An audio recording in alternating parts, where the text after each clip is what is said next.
My name is Chris, and tonight I will be your guide as we journey to the past and explore a mystery on a foggy moor with none other than Sherlock Holmes himself. We'll traipse through flower-filled meadows, meander through candle-lit taverns, and even explore the rocky coast of England on a rainy afternoon. Before we begin, however, let us take a moment to relax and find comfort in the space we are in, here and now. Allow yourself to find a comfortable position in your bed. With your eyes closed, take just a few seconds to pay attention to the way your body feels. Imagine a glowing ball of soothing green light above you. It pulses and glows, illuminating your room in an utterly calming shade of green, a shade that reminds you of the first day of summer as a child, a shade that reminds you of the leaves of a maple tree swaying in a vibrant meadow. As you breathe in, feel that glowing green light journey down, down, down to you. As that air fills your lungs, feel the light press against your skin, a warm, soothing touch that releases any tension you are carrying. Breathe in and feel as the light touches the top of your head. Exhale, noticing that the light has unwound any messy or heavy thoughts you have been carrying with you, releasing the tension around your eyes and in your jaw. Breathe in and feel as that light touches your chest. It takes the weight off of your chest, the weight of others' expectations, the pressure you put on yourself. When you breathe now, you can really, truly breathe. Breathe in and feel as that light brushes against your arms and legs. Your fists unclench, and your legs and arms simply melt into the mattress, ready to get the rest and relaxation that they deserve, that you deserve. Know that you can return to this light at any time. The tension within your body isn't necessary, and it can easily be addressed by closing your eyes and giving yourself a few moments to simply breathe. Now that we have taken some time to unwind and find comfort in the space we are in, let us begin. It was a rainy day in London. At 221B Baker Street, things began as they normally did. Sherlock Holmes awoke to the sound of the city echoing just beyond his window. He'd first noticed the weather well before anyone else was awake. On most summer days, he would hear the tip-tap, tip-tap, tip-tap of the old oak tree outside his window brushing against the glass. Then he would hear the birds starting to stir. There was a cardinal's nest almost pressed up against the glass. Nestled against the stone bricks of his home for shelter, he would hear the scarlet cardinal's call echo through the streets as it beckoned to its mate in the early morning hours. Some days, it was just then that Sherlock Holmes would open his eyes. The first thing he would see would be that cardinal curled up in its nest. silhouetted by the vibrant green leaves. And beyond that, a bright blue sky, peppered with the occasional stark white cloud. It was a wonderful, welcome sight first thing in the morning. Perhaps Holmes liked it so much because it contrasted what the rest of his day was going to look like. There was no mystery in the cardinal, no ulterior motives, no secrets or lies or conclusions to come to. The cardinal wanted to simply be. Holmes often wondered to himself what that felt like. But today, there was no cardinal outside his window. And today, there was no sunny sky. But there were plenty of clouds.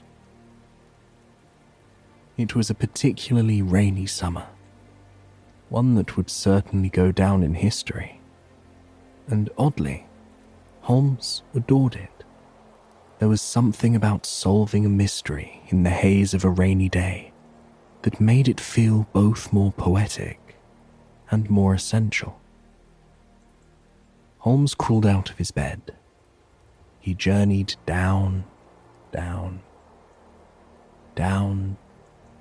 the stairs to find Watson already awake, paging through a novel he had already undoubtedly read dozens of times.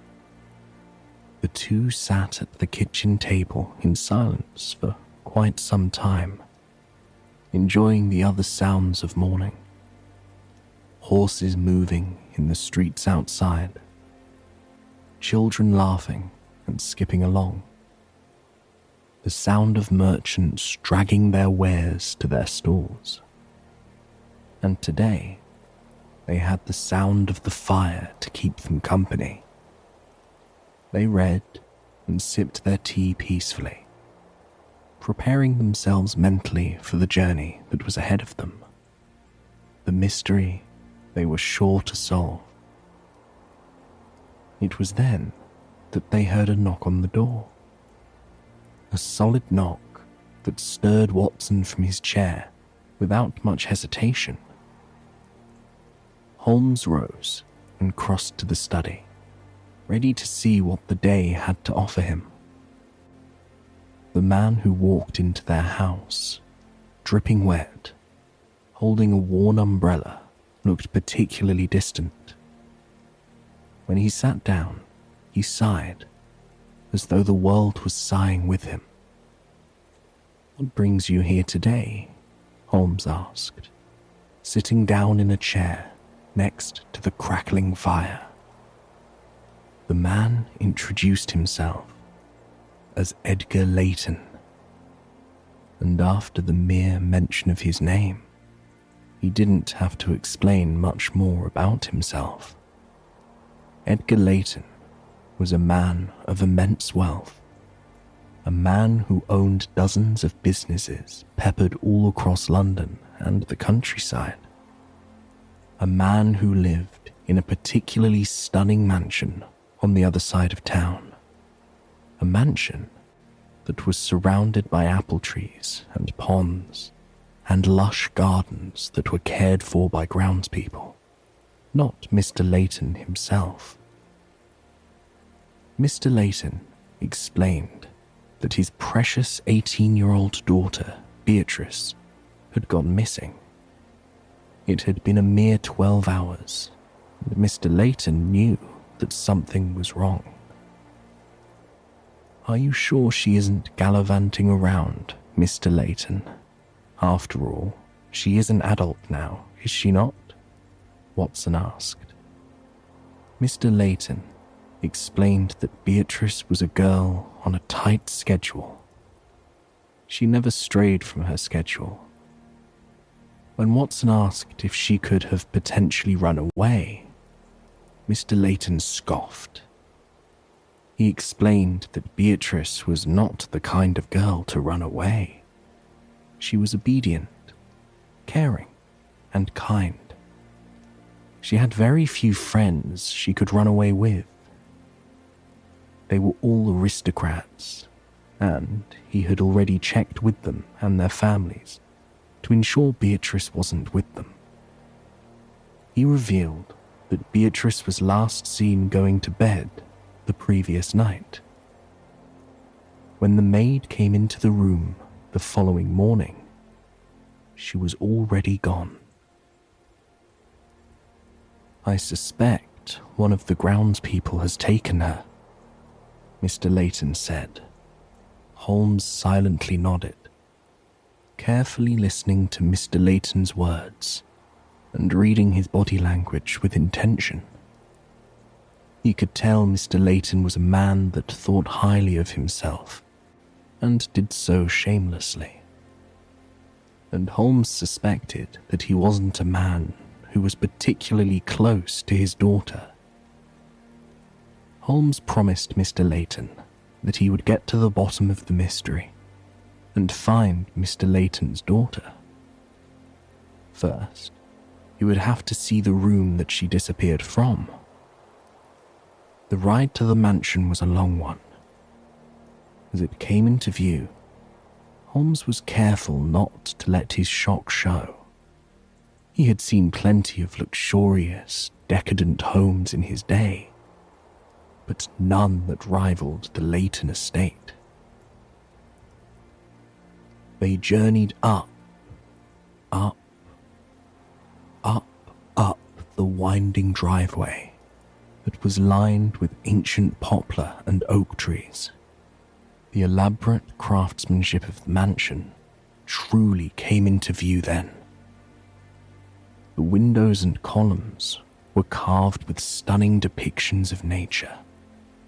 There were trees and wildlife and birds peppered all over the marble and stone, crafting a totally unique artistic display. And the inside of the house was even more lavish. They entered through a grand foyer with mahogany and marble staircases that wrapped around the room underneath, carefully crafted stained glass windows. Overhead, a chandelier sparkled, a chandelier that was undoubtedly worth more than most people could dream of making in a year. Holmes and Watson were led upstairs by a maid, and Mr. Layton himself, who showed them Beatrice's room. It was a room just as extraordinary as the rest of the house, but there was something different about it. As Holmes and Watson began to look around the room, they discovered oddities in every corner. There were birds' nests and dried flowers and mushrooms. They learned from the maid that these were all things the young woman had collected on her sunset walks that she would take every day. Mr. Layton scrunched his nose at the mention of her walks. He didn't find her rummaging through the woods particularly ladylike for a woman of her stature. Watson looked for the usual: diary entries, letters from lovers, written statements. But there was nothing, which was even more odd. Even more peculiar, the balcony door was ajar. Mr. Layton insisted that this must be where the person who kidnapped his daughter got into the room. It was only on the second story, and someone could have easily climbed up onto the balcony. Holmes got to work, dusting the door for prints, though he already had a hunch about what he would find. Unsurprisingly, he found fingerprints on the inside of the door, but not on the outside. It seemed that no one had come in at all. Beatrice had gone out. Next, Holmes decided it was time to journey down the same sunset path that Beatrice took every day. He urged Mr. Layton to stay behind, insisting that accompanying them wasn't necessary, though the maid could be of use. The maid led Holmes and Watson out of the lavish house and onto the equally lavish grounds. The walk was mostly silent, though Holmes noticed the maid was wringing her hands and tucking her hair behind her ear, struggling to stay still even as they walked. Holmes suspected that Beatrice was much more like the maid than she was like her father. As soon as they entered the shelter of lofty cedar forest on the backside of the house, Holmes stopped walking. "Is there something you'd like to share with us, miss? I can assure you, what you choose to disclose will remain between us," Holmes promised. The maid sighed, rocking back and forth on her heels as she deliberated. "Beatrice does not get along with her father, you see. He's not a kind man," the maid murmured so quietly the birds chirping overhead could overshadow her. "Beatrice loves being outside. She loves reading in peace and quiet. She would often come out here and read just to be away from her family. But sometimes..." The maid's voice trailed off.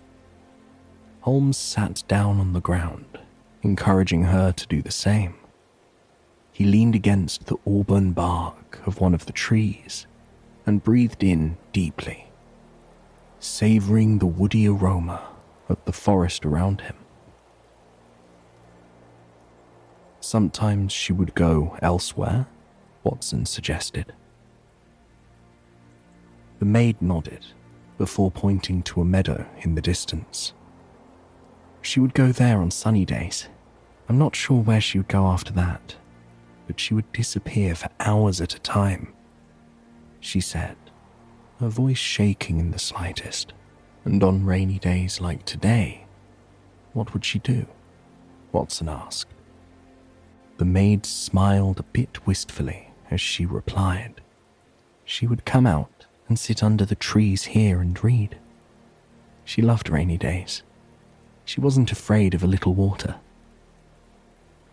Holmes smiled at the maid and put a kind hand on top of hers. He thanked her for the information and urged her to head back to the house. "You can tell Mr. Layton that we will be continuing our investigation and will return when we have information." The maid thanked Holmes and Watson and scurried off, back to her duties. Watson and Holmes began their journey towards the meadow in the distance. As they walked, Holmes paid careful attention to the sounds around him. He listened to the rain pitter-patter, pitter-patter, pitter-patter, pitter-patter against the needles and leaves overhead on their journey to the ground below. He relished in the sound of the birds singing to one another. In his mind, they were telling stories to one another. Perhaps they were talking about the young woman that would come through here, collecting bird nests that they abandoned long ago. As they emerged into the meadow, Holmes closed his eyes for a moment, embracing the feeling of the soft rain on his skin. When he opened his eyes, he was greeted by a rather breathtaking sight. The meadow before him was flourishing with flowers, flowers of all kinds, of all shapes, of all colors, of all stages of bloom. There were lupines with raindrops clinging to their purple buds, daisies that collected bowls of water in the arch of their leaves, roses whose beauty seemed to be magnified by every raindrop that clung to their red petals.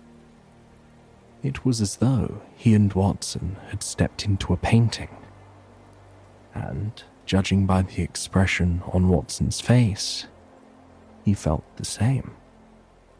They continued meandering through this meadow, careful not to crush any of the beautiful flowers.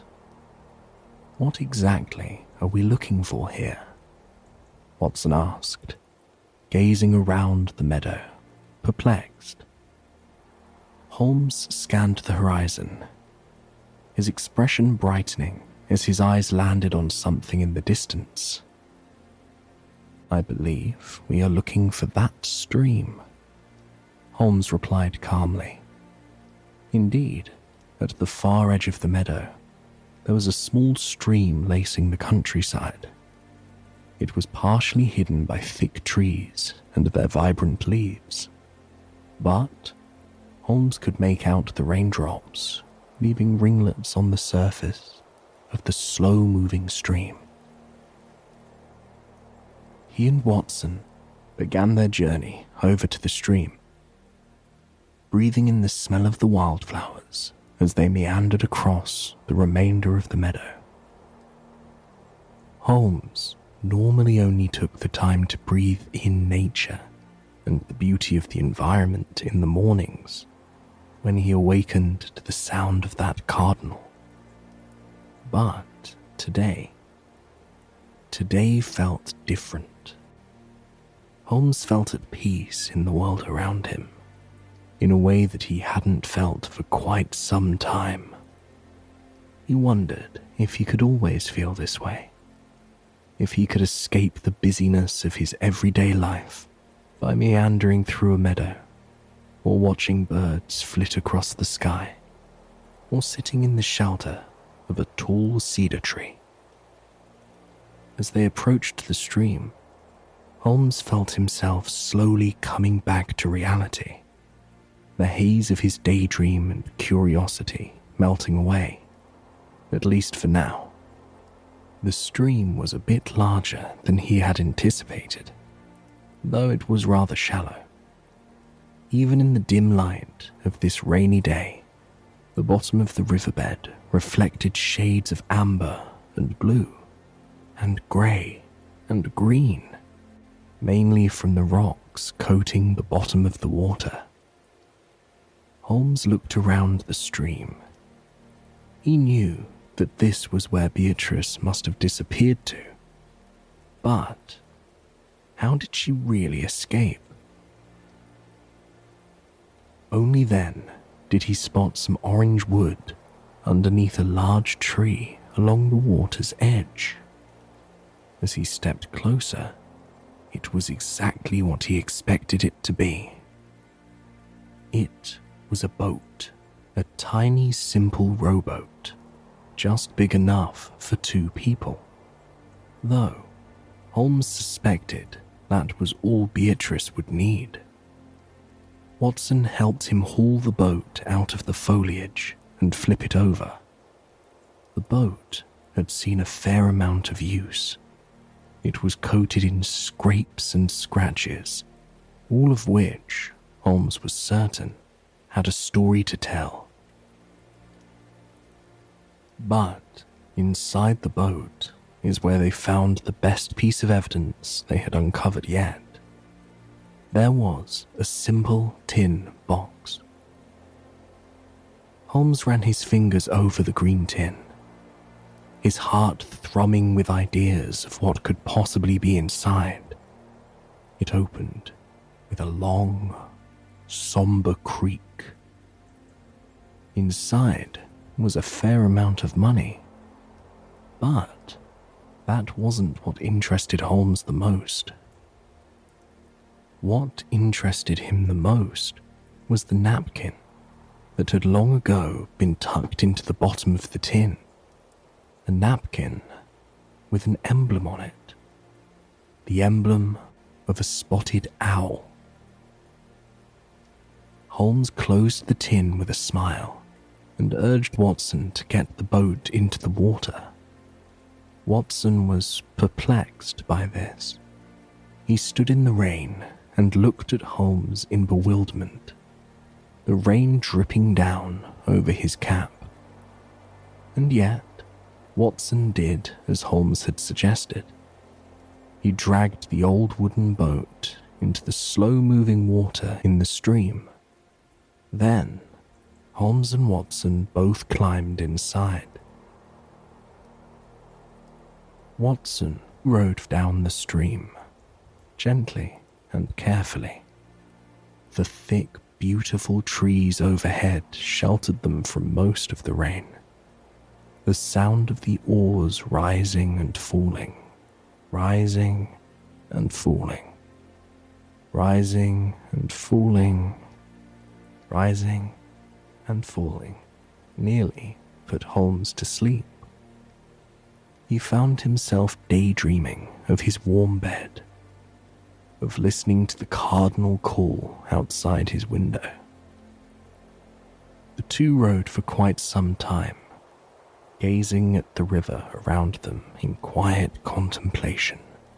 Soon, however, they found themselves drifting away from the countryside and slowly journeying into a small, cozy village. The stream expanded to a river, yet today, with the rain falling all around them, they were the only people floating downstream. Holmes gazed at the buildings around them. The village was rather darling, with old brick bridges and flower boxes on windows of nearly every establishment. But what piqued Holmes' interest the most was the tiny riverside building made of stone and brick at the very end of the village. Willow trees flocked it on each side, their long tendrils dripping into the stream. There was a wooden dock that seemed to have been forgotten long ago. And, the most important of all, there was a spotted owl on the sign that hung over the water. Holmes and Watson tied the tiny boat to the dock and stepped on it. It creaked, creaked, creaked, creaked, with every gentle footstep they took. They entered the building and were unsurprised to discover it was a tavern. It was a true down-home tavern. Candles flickered on each and every table. Wooden booths were nestled in every corner, and few patrons were scattered around, most of them silently reading or lost in their thoughts. It smelled of freshly baked bread more than it smelled of alcohol. This seemed to be a tavern that older people visited, a tavern that wasn't for people who were looking to get rowdy or drink their life savings away. Overhead, the rain plinked, plinked, plinked, plinked against the tin roof, creating a melody that was utterly soothing. It was hypnotic, almost, like a siren song urging Holmes to sit down, order some chowder and freshly baked bread, and lose the sense of time passing while breathing in the rain-filled air. They wandered up to the bartender, who greeted them with a subdued smile. Watson asked her about the girl who visited the establishment by boat every afternoon. The bartender smiled brightly, asking if they were talking about Rose. Holmes had a feeling that they were talking about Rose. It seemed a pseudonym that would be fitting for a girl like Beatrice, and when he described her appearance to the bartender, he realized he was entirely right. Beatrice had chosen to explore this side of her life with a new identity. Holmes asked if she often visited with people at the tavern. The bartender told him with a smile that Rose was always here, visiting one man in particular. A man named Oliver. A man her age that wasn't far from this village either. Oliver would come in on his own boat. It was a boat that was even more warm than Rose's. It was covered in buoys and lanterns. They would sit in the tavern for hours, laughing and joking and whispering to one another. Every night, the bartender would watch as the lights on their boats parted, heading in different directions as they returned home. They met almost every day, except when it was rainy or stormy, though the bartender suspected it was because Rose wouldn't want to drench her clothing. Without asking another question, Holmes thanked the bartender for her time. He and Watson wandered back out onto the dock in the rain. "You didn't have more questions you wanted to ask?" Watson inquired. Holmes shook his head, telling Watson that he has a rather good idea of where they could find Beatrice. They just had to keep going. They climbed back in the boat and began the rest of their journey down the river. What was once a stream was growing more and more by the mile. Though the river was still slow-moving, it was wider, peppered with more rocks and much larger banks. Holmes glanced down to see fish floating by, their figures distorted by the rings that raindrops left on the surface of the water in their wake. The longer they rode, the more puzzled Watson seemed to grow. "Do you have any idea what we're looking for?" Watson asked. Holmes smiled and took a single drag from his pipe as the rain fell around him in a steady drizzle. "We're looking for the ocean, dear Watson," he replied. "We know that Beatrice had no problem being in the rain. She loved reading outside under the trees on rainy days," Holmes explained. "So, it was not her that had a problem with rainy days or storms. It was Oliver. And what kind of profession would warrant such a strange schedule?" Watson got his answer as the river wound around a corner, bending to a place where it met the sea. His eyes widened with delight as he caught sight of it. A lighthouse, and in it, he had a sneaking suspicion they would find a lighthouse keeper named Oliver. Watson and Holmes docked the boat and walked up along the rocky beach.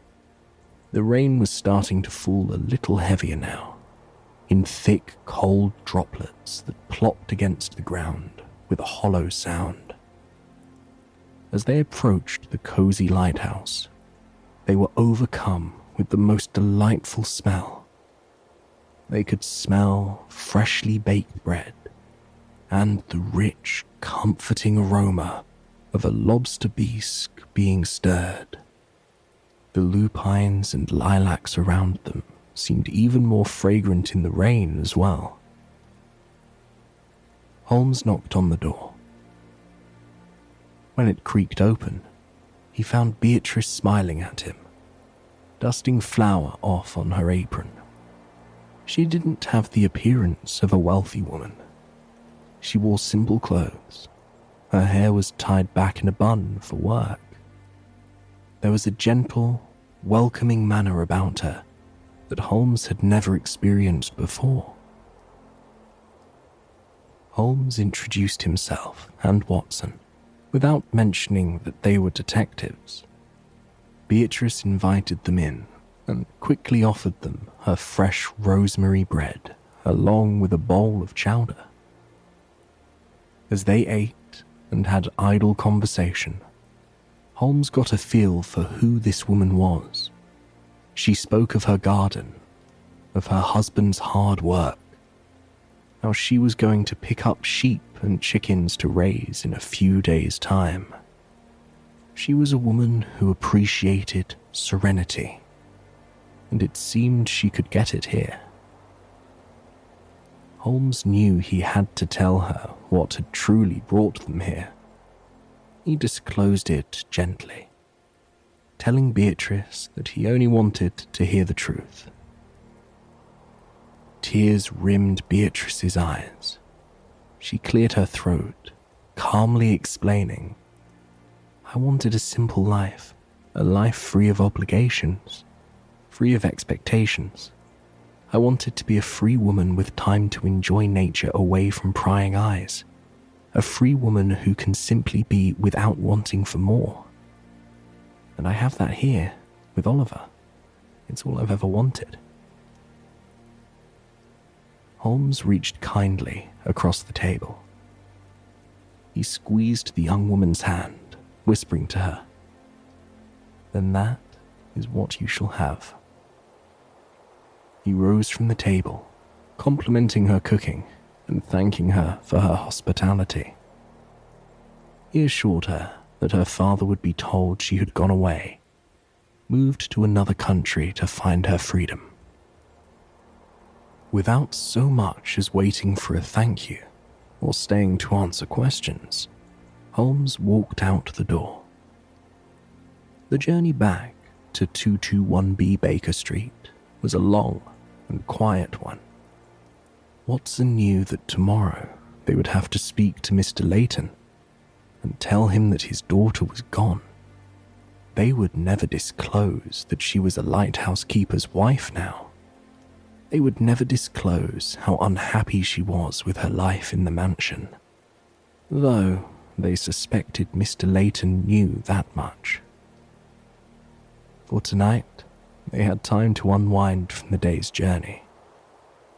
Holmes sat down in his office.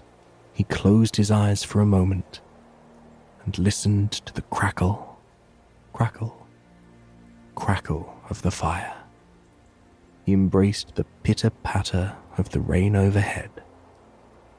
When he sipped his tea, it was just a little bit sweeter than usual. He spent the afternoon reading by the fire, though his mind was hardly on the novel in his hands. His mind was back in the lighthouse, watching Beatrice glow in the light of her brand new life. His mind was back in the lighthouse, savouring the flavour of the rosemary bread and fresh lobster bisque. His mind was back in the lighthouse, listening to Beatrice's words. He gazed out the window. The cardinal was staring back at him. Raindrops rolled off the bird's scarlet wings, making them appear even brighter. The bird turned his own gaze up to the sky, as if he was embracing the feelings of the raindrops against his feathers. Holmes found himself smiling as he watched the cardinal. "Watson," he called out, "I think perhaps we should take tomorrow off. I hope you have enjoyed this sleep story and it brought you a night of peaceful, restful sleep. Please, join us again tomorrow for another sleep story. Until then, sweet dreams."